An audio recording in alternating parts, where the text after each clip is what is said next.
Continuing our reading in Ragweed and Poppy by Avi. Today is chapter 19, Across the Creek.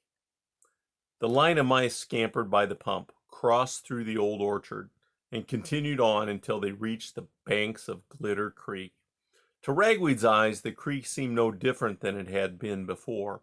Flowing steadily, it was making endless, frothy splashes and gurgles as the clear water tumbled against the mottled, moss-covered rocks. Pretty, thought Ragweed. But when the other 11 mice caught up with him, they stood on the bank and regarded the water with faces full of unease. One of the mice, Toadfax, said, I've never gone further than this. You guys? The last was addressed to no one in particular. Nope, not me. I haven't. I don't think anyone has, except, I guess, Poppy. And now we have to rescue her? One of the mice, Ragweed thought it was Catchfly, said, Basil, we don't have Lugworth's permission to do this, right? Nope, said Basil. You even ask? Questioned the one named Daisy. Basil shook his head. Lugworth's not going to be happy, said Catchfly. Is he? Fact, someone else said. He'll have a fit. And what's going to happen if we meet another of that porcupine that Ragweed saw? Asked another. And what about those raccoons? And snakes? Basil looked at Ragweed but didn't answer. That brought on another shifting of feet, ear scratching and tail trembling, but no one else spoke. All of a sudden, one of the mice, her whiskers were long and she was small, announced, Sorry, guys, I'm not going across. She had been studying the water intently while slowly scratching her chin. Ragweed had no idea what her name was. It's too risky, explained the mouse without looking at anyone, all the while staring at the creek. She seemed to be waiting for a response. When none came, she shifted around, mumbled, have a nice day, and headed back toward Grey House. She went slowly, scratching an ear, head bowed as if embarrassed. Ragweed made a mental count of how many were left, including him and Basil. There were only 11 of them. Basil gave him a questioning look. Now, we should be okay, said Ragweed. But hey, this is it. You either cross the creek or you don't. We're going to need everyone. Right, echoed Basil. No one budged.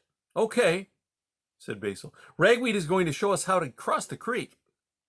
Even as Ragweed asked himself why he always had to show the way, he tried to remember the route he had taken over the rocks to get across.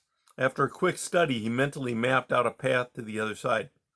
Watch how I go, he called.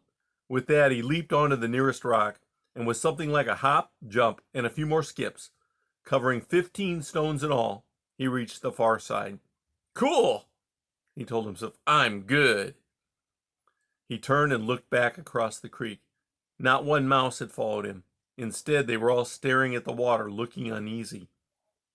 See, guys, no problem, called Ragweed. Now let's move it. The mice on the other side continued to gaze at the fast-flowing creek, their tails jerking about. One mouse dipped her paw into the water as if to judge the depth.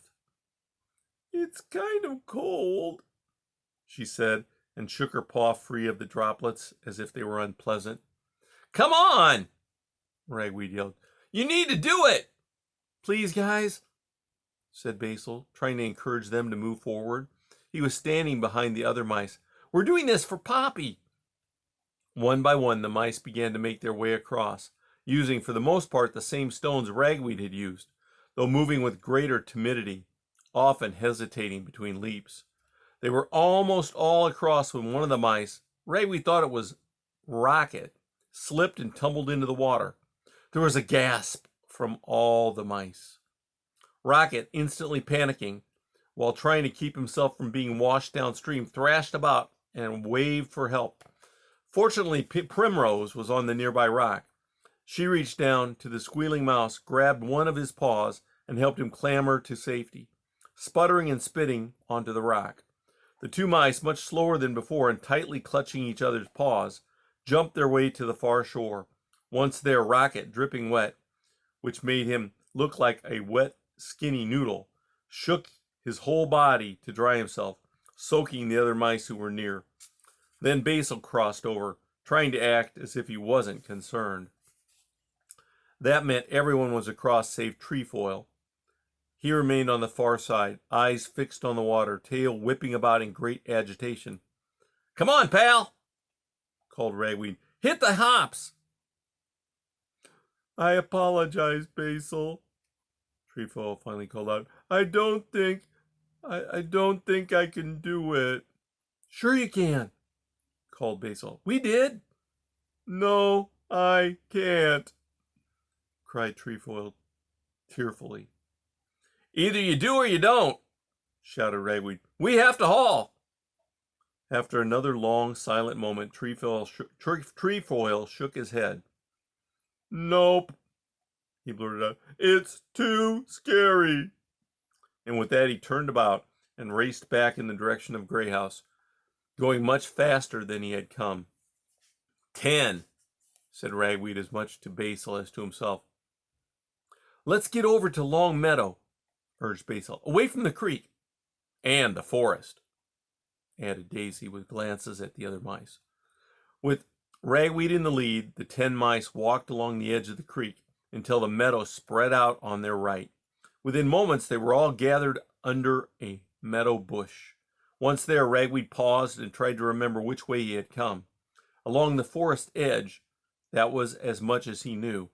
"That direction," he said, and moved accordingly. The other mice followed in an untidy line, Basil, as before, at the rear. The way they walked sluggishly from bush to bush let Ragweed know that not only had they never been in the meadow before, they also didn't want to be there now. All the same, he pushed on without pausing, fearful that if he halted even for a moment, others would go back. "Now, better hurry," he told himself, "before any more mice drop out."